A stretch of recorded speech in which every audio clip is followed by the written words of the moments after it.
Hello, hello. Ron Callis here with another episode of Automation Unplugged, here to bring you show number 147. We are quickly approaching the big 150 in the coming weeks. And it seems with the way our guest booking is going down, we may even get past show 150 here in 2020. We'll see how it plays out with everyone's holiday schedules. Today is Wednesday, November 25th. It is in the U.S., the day before Thanksgiving. So I want to wish all of you a happy Thanksgiving. And I know some of our listeners are coming to us from around the world. And I'm still going to wish you a happy Thanksgiving because that's, the American way, the American tradition. So why not?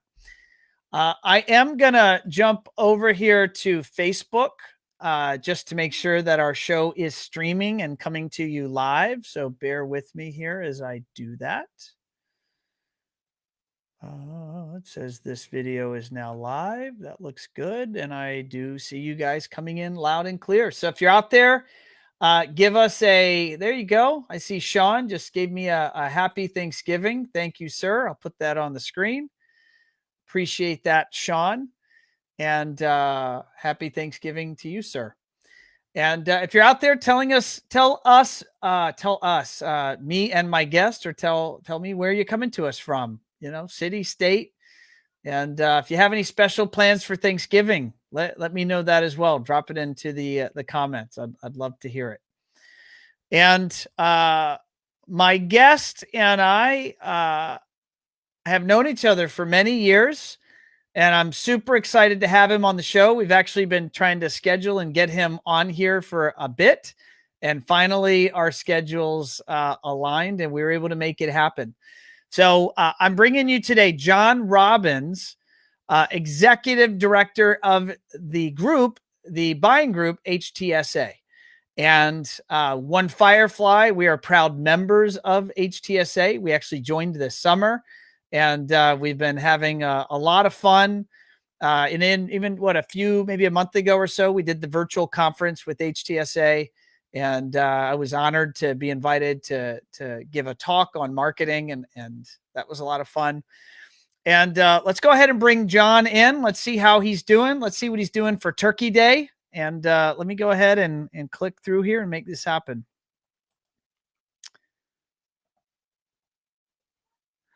John, hello, sir. Hey, Ron, how are you? I am good to see you. Yeah, likewise. You moved recently, didn't you? Are you in a new house?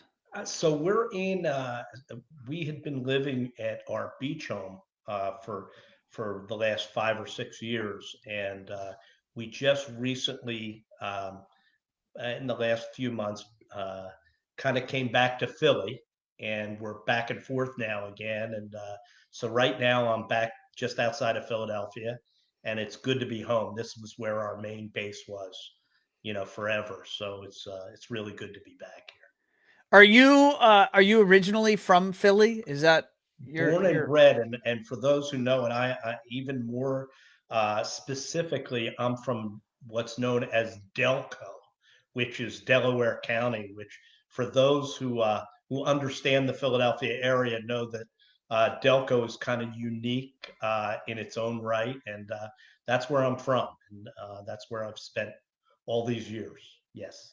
Got it. And so for those that may not be aware, why don't you tell us what is HTSA? And then we'll talk a lot about a lot more HTSA things in a bit here, but let's get that out of the way. What is HTSA for those that may not be familiar?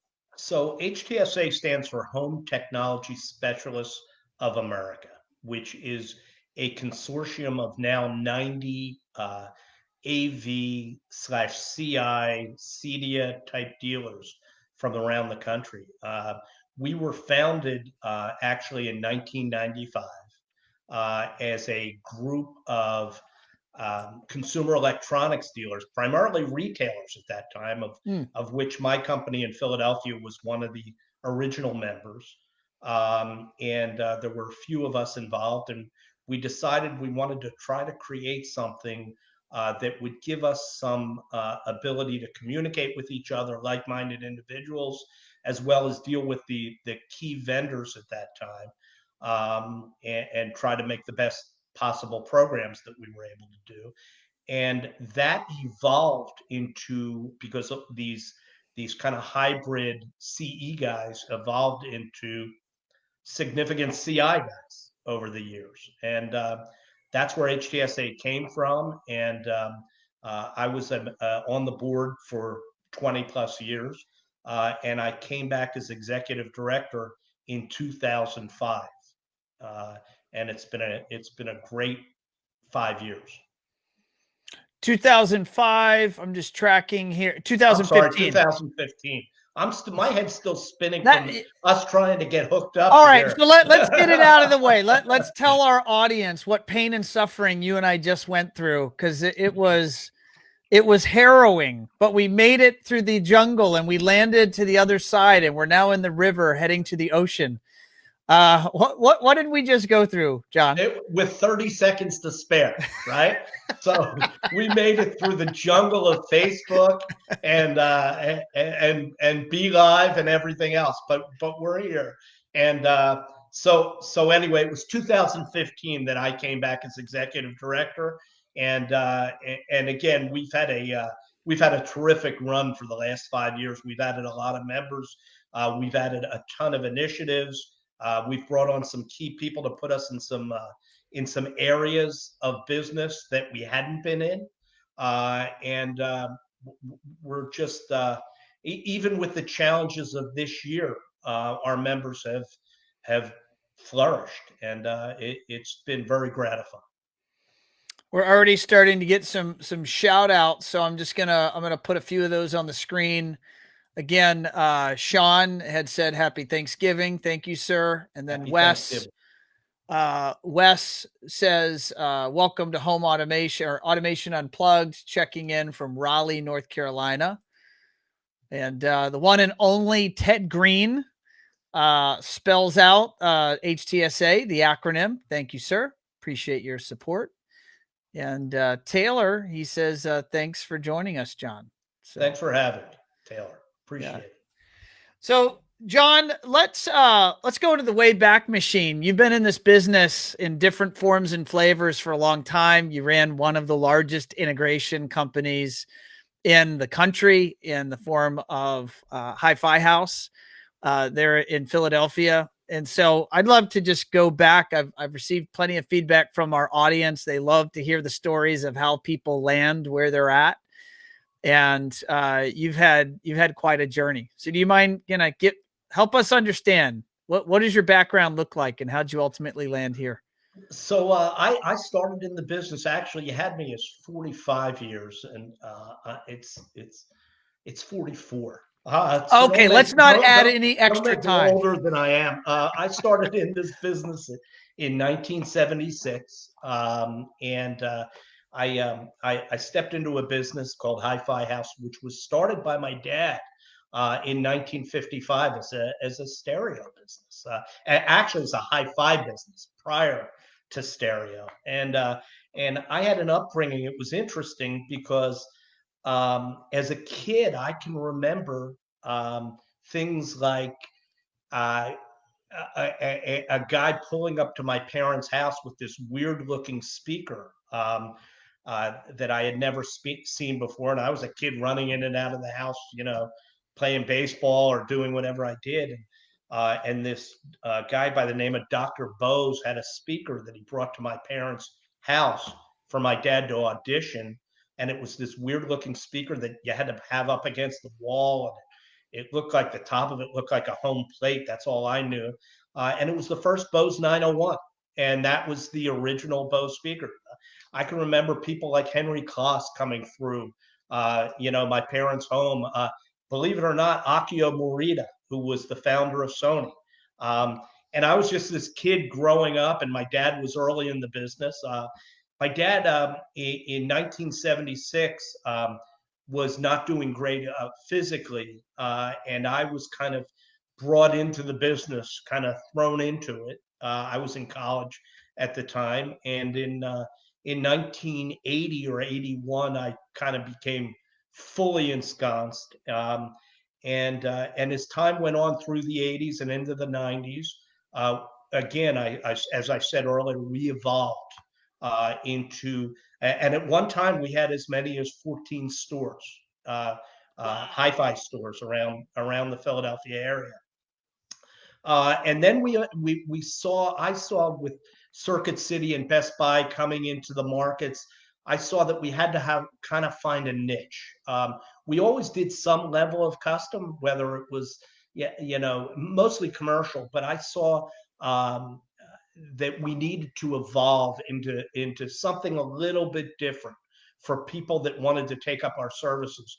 And 80s and 90s, new construction started to really happen, and people building these McMansions and whatnot. I hooked up with guys like Scott Struthers and Jeff Spencer at Sonance. We were one of the first Sonance dealers in the country, and we started seeing the need for this level of custom, and Hi-Fi House evolved along those lines, and we became pretty significant in the Philadelphia market from a custom standpoint. We had some of the biggest builders in the market, some of the most serious architects, designers, etc. Um, and several years ago, one of the advantages of having a fairly decent sized CI company was that you had a fairly decent sized CI company. One of the disadvantages was to fund that. We were upwards of 100 to 125 employees. Was that it had to be funded. We were involved with commercial lending institutions, and things got a little bumpy during the last slowdown, and we were unable to come to agreeable terms with our bank, and one unfortunate thing led to another, and our company was, after almost 60 years in business, was basically kind of shuttered. And so here I was with 100 employees at the time, and toughest day of my life when I had to tell them it was over. It came out of nowhere. It came very quickly, and and here we were, and most of these people, of the 100, probably, better than 50% of them had been with me for 25 years or more, and I had to tell them it was over. And it was a blow to a lot of people. I do continue to keep in touch with a lot of those people. A lot of them have gone on their own, which really thrills me, and they've done really well in smaller versions. And hopefully, some of the things that they learned at Hi-Fi House over the years, and the attitudes and mentalities that we had, and cultures that we had as a business, have carried over, and they've used that in their new success. Just to, not to stop you, but I just want a clarifying question. I'm sure maybe some people in the audience have had challenges in their lives or their business. Is there anything in hindsight, whether in days, months, or years, anything that now that you would have done differently? Yes, probably don't think about just getting big, um, and think about being the best operator you can be. And I think we were a pretty good operator. Uh, but unfortunately, with getting big, in a lot of cases, requires debt. And I would strongly recommend for people to stay away from debt. It's there's a whole lot of people that are successful in this business without carrying debt, and I think if you get too big, debt becomes a natural component, and I would advise against acquiring debt. So, well, I want you to finish the story. When that happened, that was what, around 12 or 13 or 13, 14. 13, 14. Where did you go from there? I want to come back to Hi-Fi House because I think there's just so much gold there, so many lessons, so many experiences, so much that you guys did right for so many years. I want to explore that. But what happened when that went down? What'd you do next? So what happened? It was interesting. So we closed the business in June of 2014. I think it was June 2nd. And I was called by NetSertive, um, the principals at NetSertive, who is a significant digital marketing company in our space, uh, called me and asked me to join them. I was basically out of work for 2 days since 1976. And a couple by mid-June, I was on board with NetSertive, uh, helping them and consulting with them in the AV space, as well as how to communicate properly with the manufacturers. Uh, You, uh, you and I shared a booth at CEDIA. I we want did. to say it was 14 or 15. It was a One Firefly NetSertive booth at the show. We did, and so I was there for about 18 months. I was traveling back and forth from Philadelphia. I wasn't used to getting on a plane every other week, but I had to get used to it. And I was going down to Research Triangle Park in Raleigh, North Carolina, where NetSertive is located. I was going there basically every other week, and we did some good things there. And after about 18 months or so, I was asked by the board that was left at HTSA. I was asked by the board to come back and perhaps as a hired hand, come back as executive director, to oversee some things. And I came back in November of 2015, right about now, 5 years ago, right about now, and the rest is history. There was I think I know this, but I might be misremembering this. So just clarify for me. I want to say that HTSA rebranded and what the acronym stood for. Is that correct, or did it always stand for Home Technology Specialists of America? No, you've got a great memory. And that happened actually prior to my coming back. That happened when I was still a member with Hi-Fi House and I was on the board. Um, Originally, the acronym stood for Home Theater Specialists of America. And I would say probably sometime in the early 2000s, the years kind of all I say kind of I can't remember either, but I remember something about that happened at some point. and we thought it was far more germane to be home technology, as the home theater thing had kind of run its course.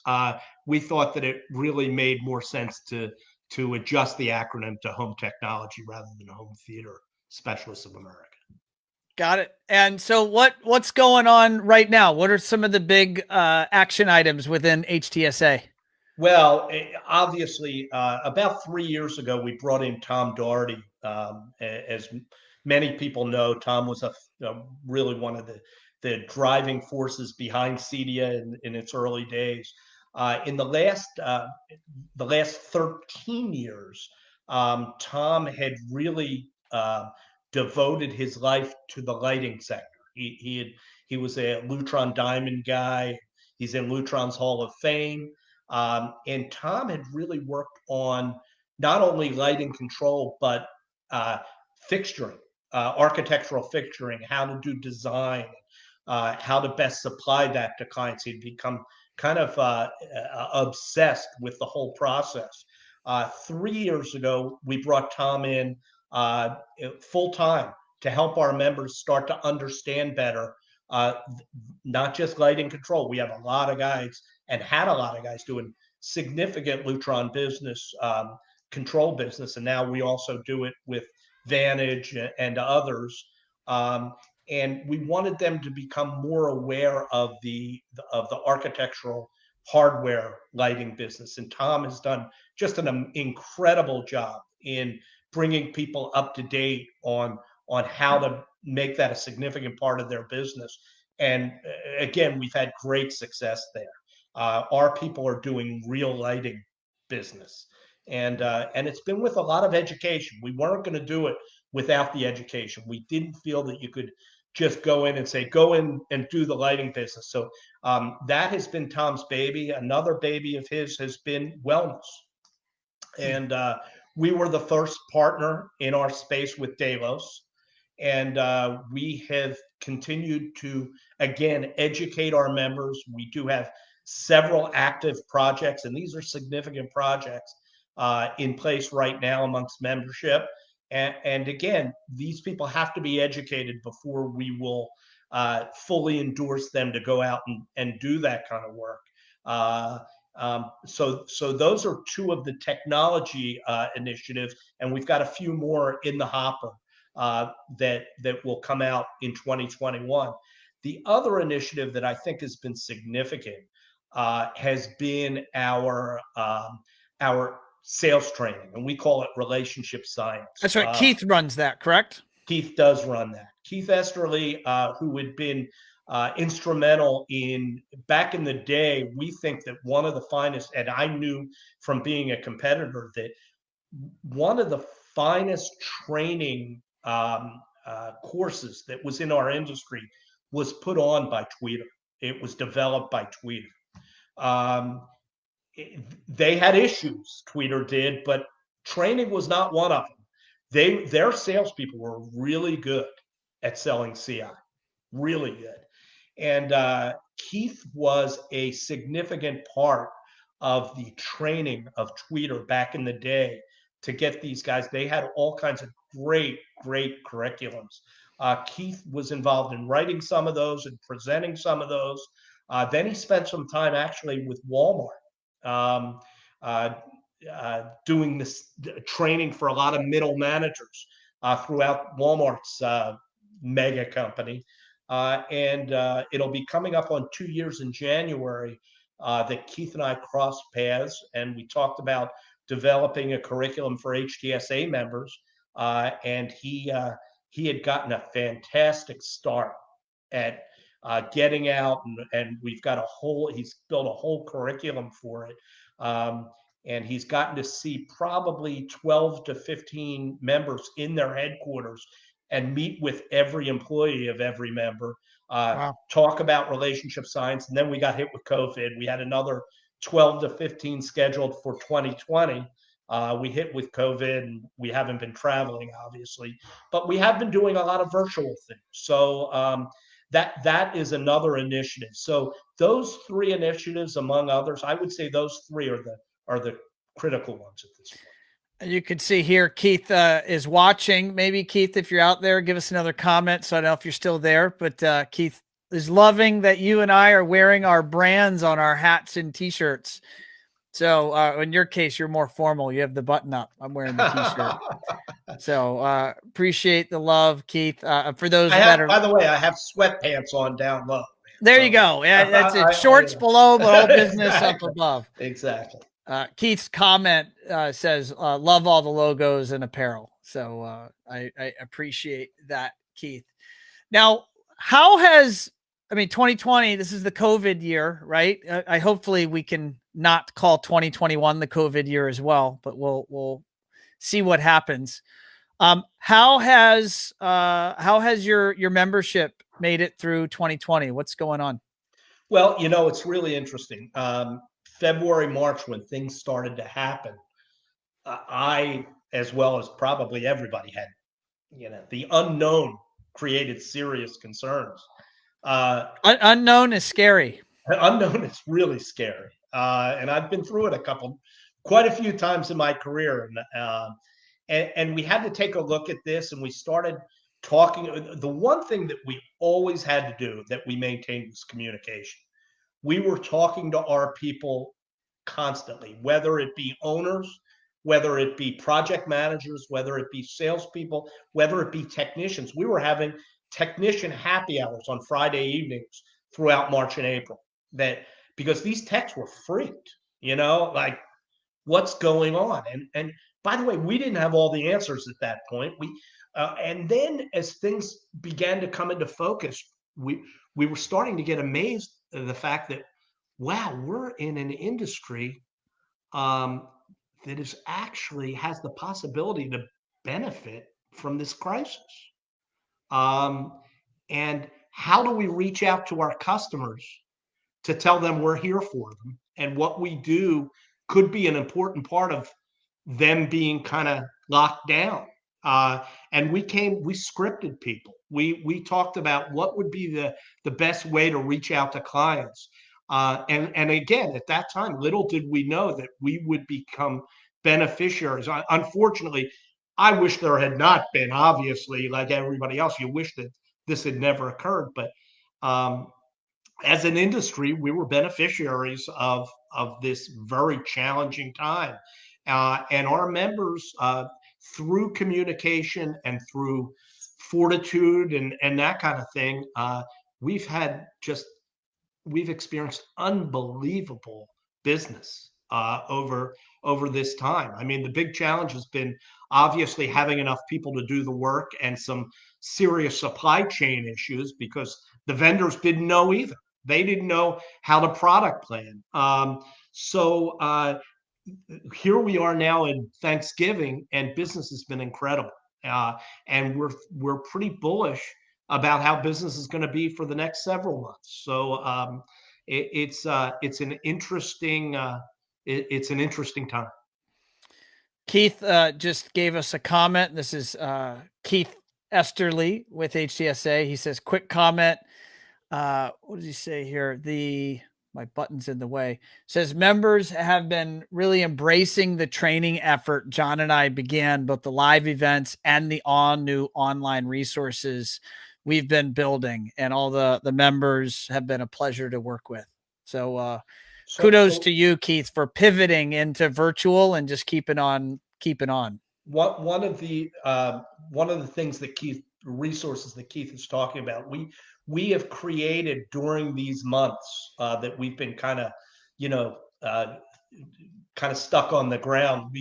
Keith was tasked with helping to create, because Keith's title is Chief Learning Architect, and he's about getting people educated in a lot of different areas, not only about the technologies. His main thing has been this relationship science and sales training and that kind of thing. But through this course where he's been grounded, he has developed something that we call the Vault, that is a repository in one place that our members can go to get just loads of information, videos, and not only from the vendors, but also Keith's relationship science.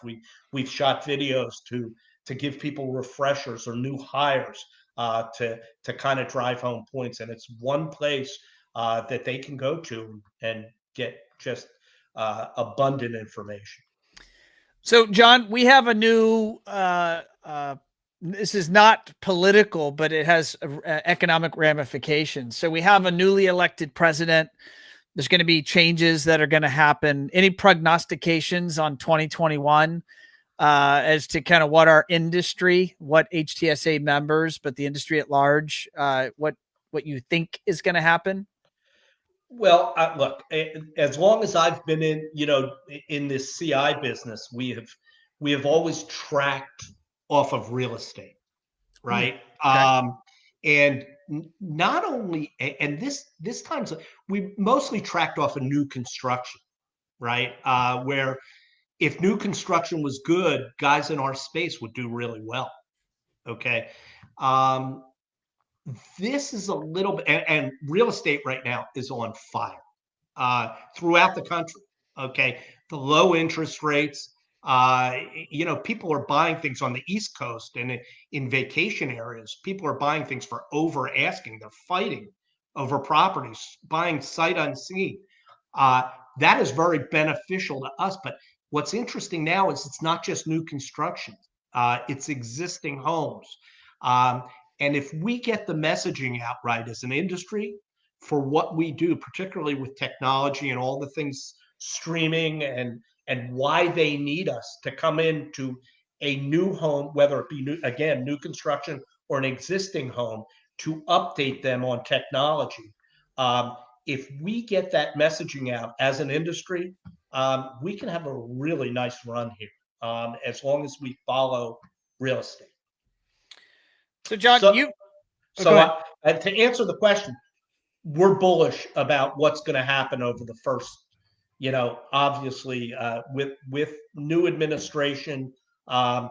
We think it's more dependent upon the real estate market. And we think things are going to be good for a while.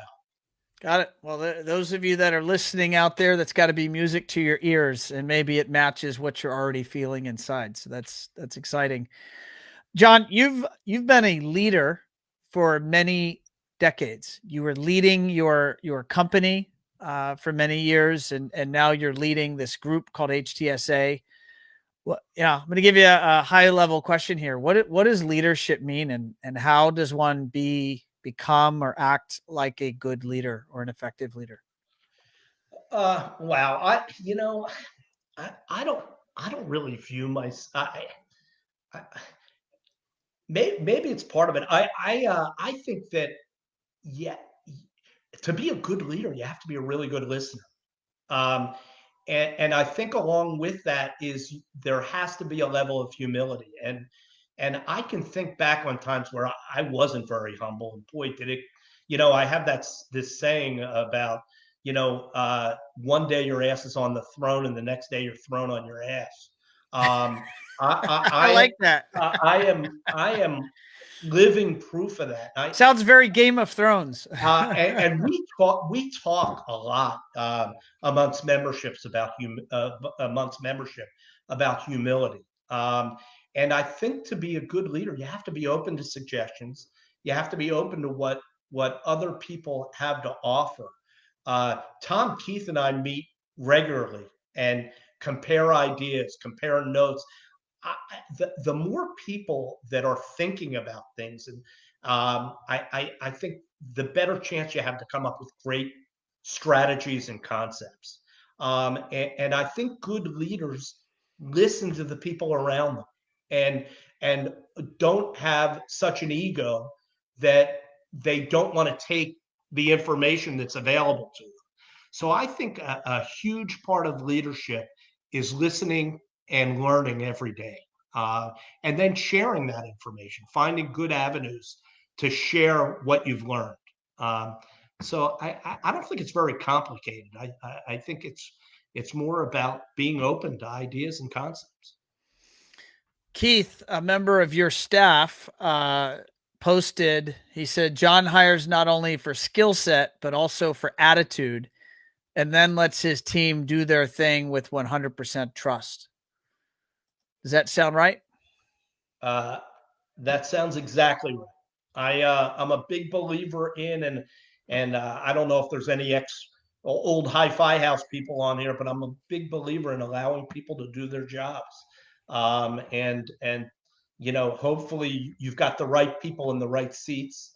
And look, there are platforms for making sure you have the right people in the right seats.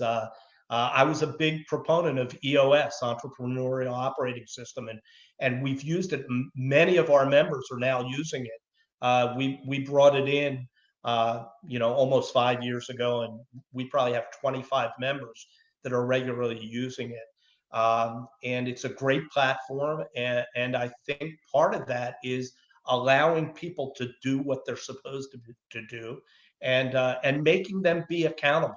And I've got I've got a tremendous team, as I've stated. Our back office is amazing. Jordan's an incredible talent. Amanda's a great business agent. So I think that you've got to have faith that the right people are in the right seats. Oh, I'm a big advocate and believer in everything you just said. At One Firefly, we brought in EOS in the late summer of 19.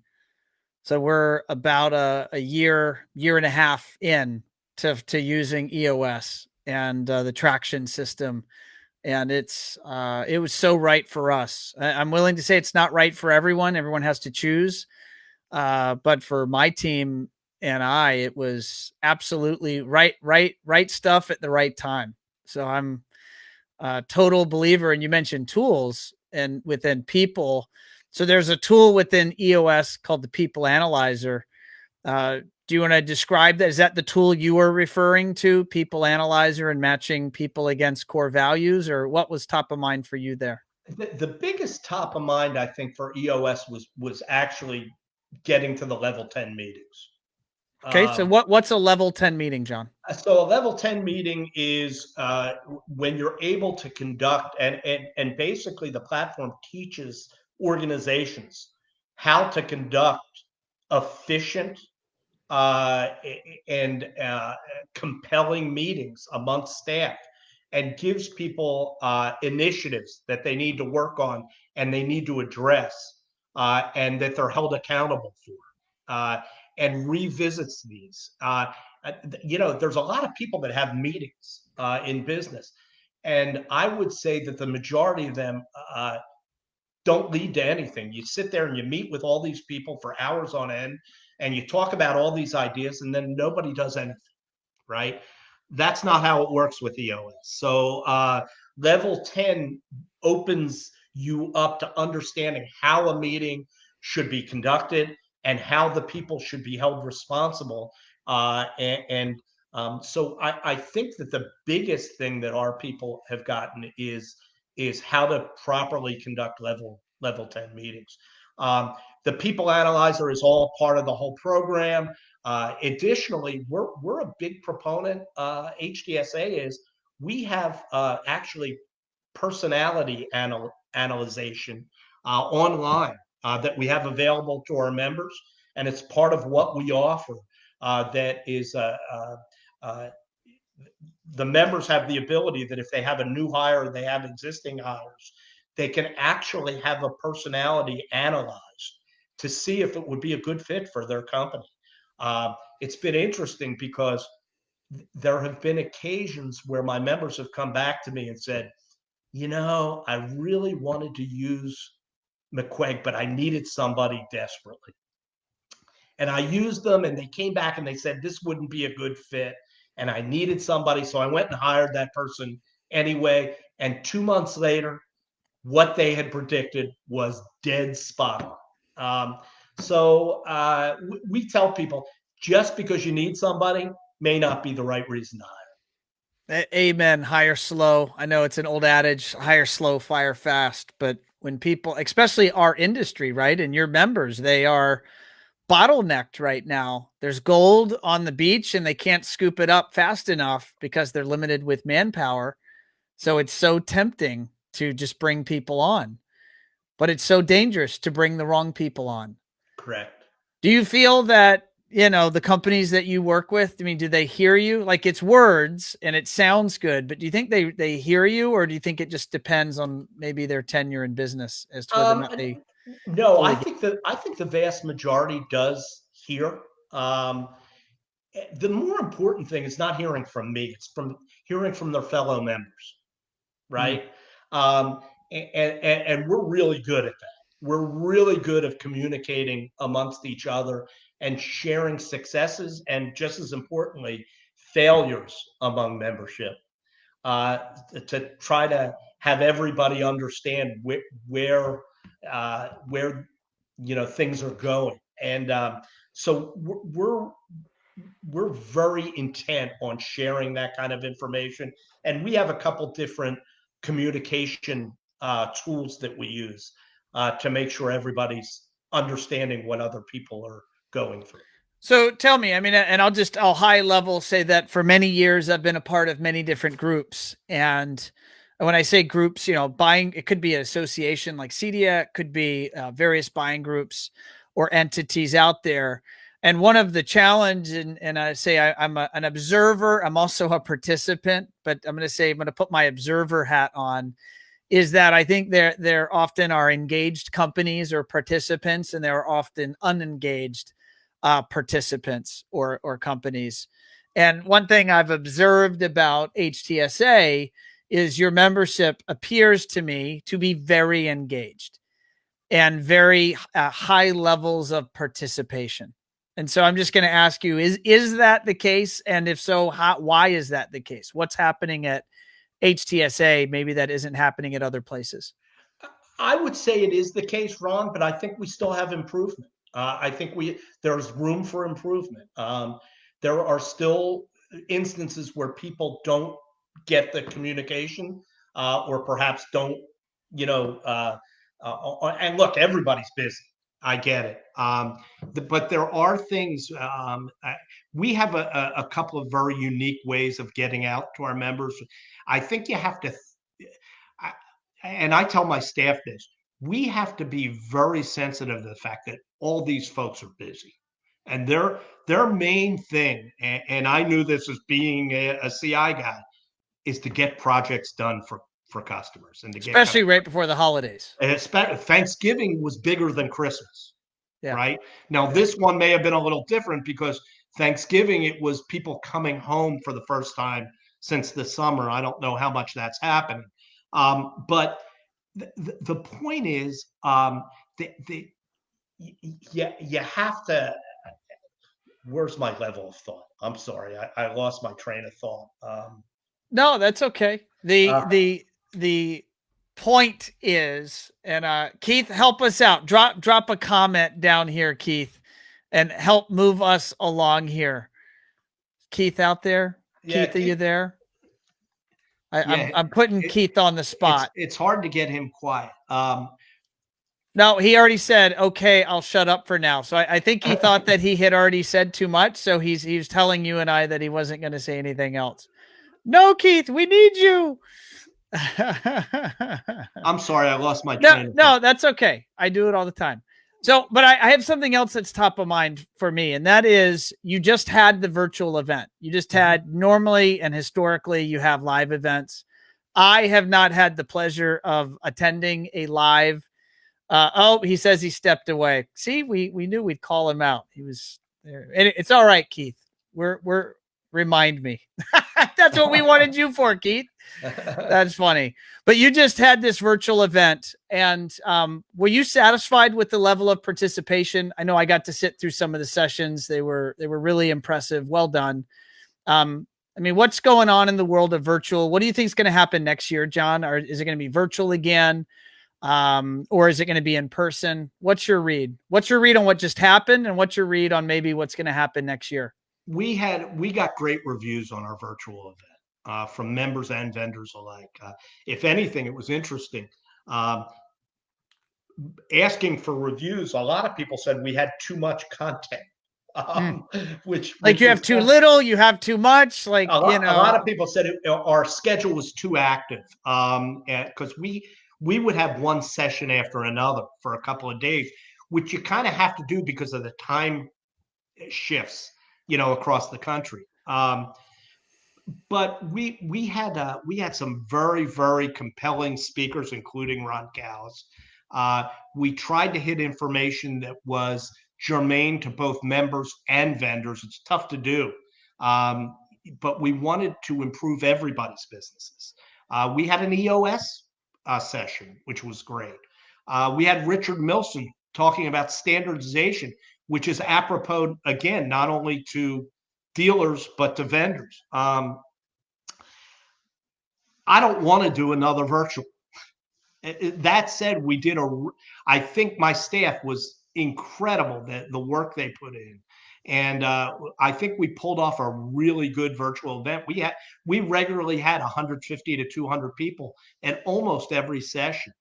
That said, again, I don't want to do it again. Unfortunately, I had been bullish when we finished that April will be fine. As time rolls on, as we get into 2021, we're scheduled for early April in Fort Lauderdale for an in-person. I want it to happen because it's like 5 miles from my house. Right up the road. So I'm a little more bearish than I was a few weeks ago. I'm a little bit concerned. Maybe the breakout of COVID across the U.S. at an accelerated exponential rate is the reason. That could have something to do with it. Look, I think if we do get vaccines in a lot of people quickly, maybe it's up for discussion. I am extremely at this point, I'll say I'm damn near positive that we're going to meet in the fall. I would love to meet in the spring. So we're going to do everything in our power to do that because 3 conferences in a row to miss is tough. If we have to come back to virtual, we will. We've got a platform for it. We understand how it works. This last one was really nerve-wracking because we were in uncharted waters, but it came off really well, and we got a lot of good information to a lot of people. Yeah, I mean, I can tell you as a participant, it was easy. I mean, so I commend you guys. I can only imagine the stress of trying to figure out a software platform and then figure out how to run it. And then, I mean, guys had to invent so much as you and Cedia and Azione and I mean, and all the other entities that make up our industry. Everyone's had to figure out how to fly, fly by the seat of their pants, but keep us connected. New world, and yeah, we were really pleased how it played out. No, I agree. So I want to close around dealers, members, and I'm just curious. I'm assuming some people are interested. We're going to put up your website here in just a little bit. Where is your membership locked? I mean, so what is a HTSA member? What makes an HTSA member different or special or stand out in your eyes? And are you guys looking to add anyone, or is it locked and your group is your group? We are not locked. We're looking for members that understand the CI business, that want to grow their businesses, because that's what we're all about, is growth. Look, there's a lot of people out there that say, "Nah, I don't want to get any bigger," and that's fine. Not necessarily what we're looking for. We actually are kind of unique, Ron, in that, as a membership, in that we evaluate markets. We'll take a standard metropolitan statistical area, or SMSA, and we will look at the exact population versus the purchasing, HTSA purchasing, that we're getting in that SMSA. And we will actually put a figure to that. And we're able to look that in certain, decent sized SMSAs, we've got enough purchases. We'll actually do the data to make sure that we have the purchases. We do have a few. We're underserved in some significant markets, and we're constantly looking at that. But we won't add people just to add people. They have to be the right candidate, and they have to be willing. We tell our members, we expect you to come to our conferences. That's the answer to the question when you and I both lost our train of thought. Right. That's right there. You mandate participation. In other words, don't join if you don't plan to be a part of this group. Yeah, we say it won't work out for us. We need you to be active. We need you to be involved. So we do have some holes around the country. And do you want to mention where those are? Are they top of mind for you? Sure. Yeah, they're top of mind. I've got a hole in areas like Las Vegas. I've got a hole in New Orleans. I've got a hole in Orlando, Pittsburgh. Those are metropolitan areas that we've been unable to find the right partner in those markets. And there's some others. We do expect our members, we don't want to have members just to pay dues. That to us is really counterproductive. We want to make sure that the members get enough benefits out of an HTSA membership that the dues, they don't even think about the dues. So we want to make sure that they're doing enough business that they will have a positive experience of dues, that the ROI is right for them, what they invest in dues and time to be active in HTSA. So we're fairly particular about who we kind of invite into our unique group. No, I love that. And I can tell you, when you're a vendor, and so I'm a vendor, service company, but I'm called a vendor when I join these different, entities.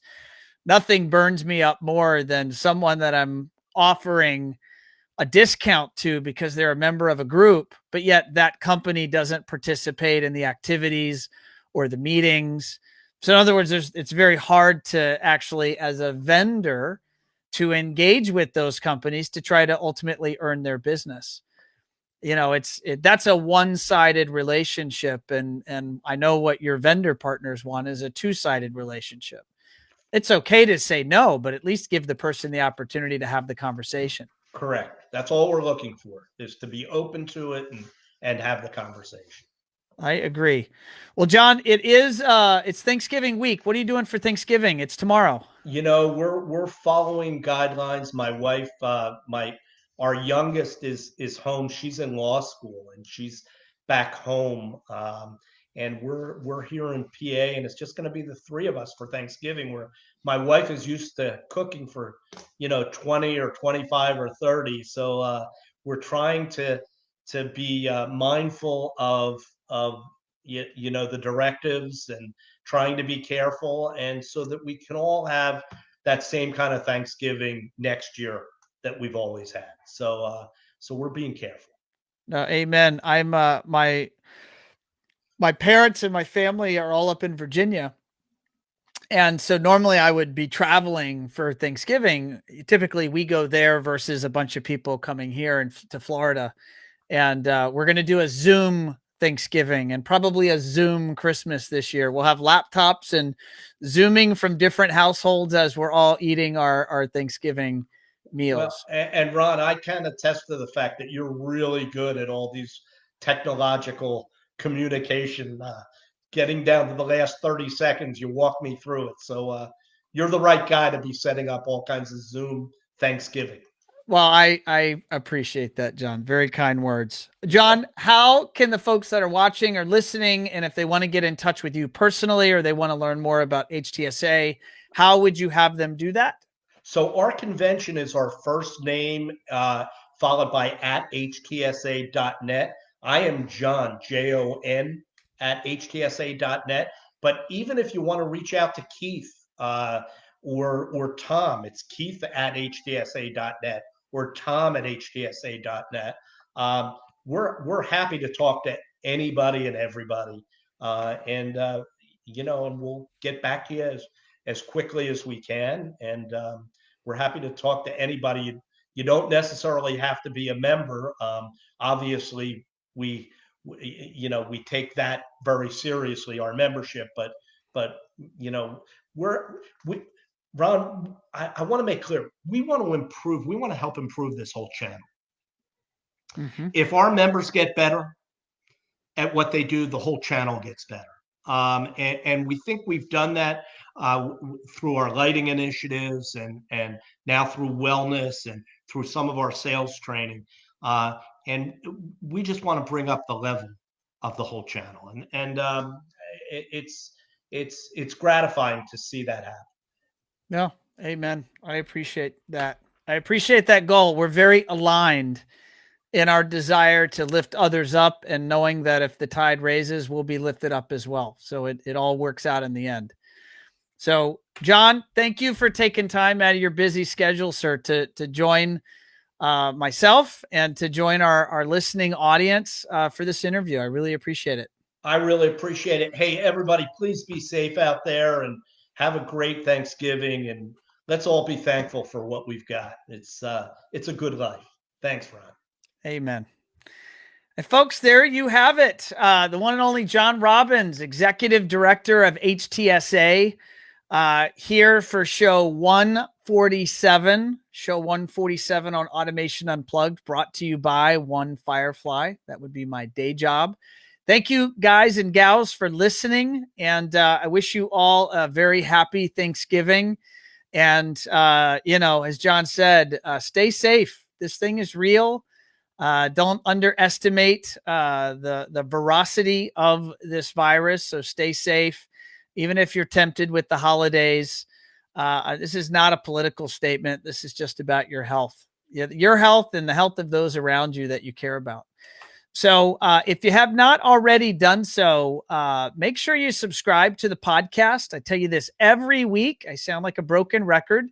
And I look at these numbers every week. So I know who is subscribing and I know the quantities and I know where you're at. So please subscribe.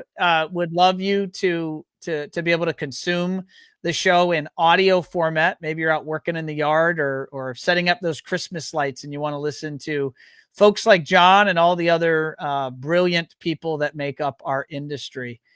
And I'll close with, there's our website, onefirefly.com. There's our phone number. We are going to be doing a webinar here in the coming days, or no, it'll be coming weeks. We're going to do a webinar and we're going to unveil all of our new media gallery content. So if you have, if you were not aware, you can follow One Firefly on Facebook and Instagram, and you can see some pictures. I just posted a gallery this morning on Facebook, and you can see the behind the scenes of some of the new video shoots we did. And we'll be unveiling all of that content to the world. Sorry, I'm losing my voice. We'll be unveiling all that content to the world here in a couple of weeks. So stay tuned. On that note, everyone, happy Thanksgiving, and I will see you soon. Thanks.